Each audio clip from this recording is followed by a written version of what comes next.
Hi, Dad. Here. Hi. Here.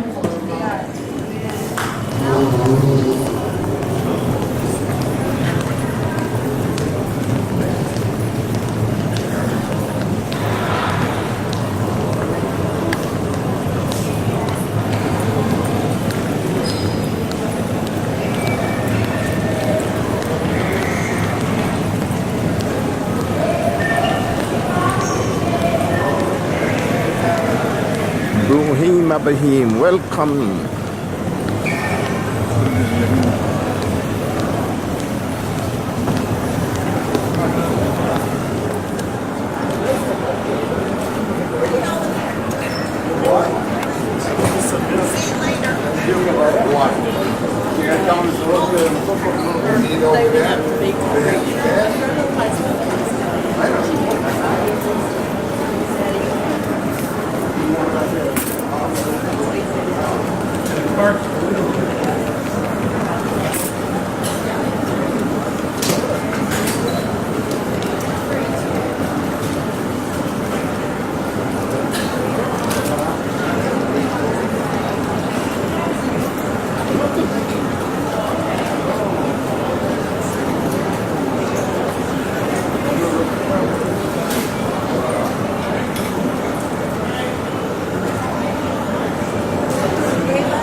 Under the sign, and then we're going to head out.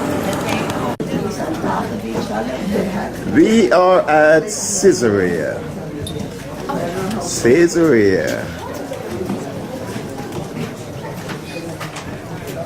Theater built by Herod.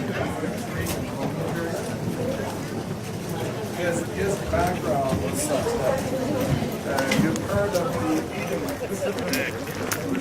Back on me,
And this is from a reading from Acts.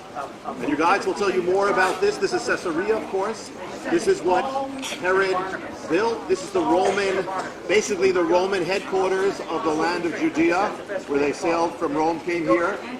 It says this, there was in Acts 10, at Caesarea there was a man named Cornelius, a centurion of what was known as the Italian cohort, devout man, feared God with all his household, gave alms generously to the people and prayed continuously to God.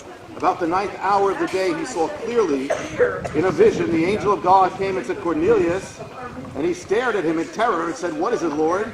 He said to him, your prayers, your alms have ascended as a memorial before God, and now send men to Joppa. Bring one Simon, who is called Peter, who is lodging with one Simon, a tanner, whose house is by the sea.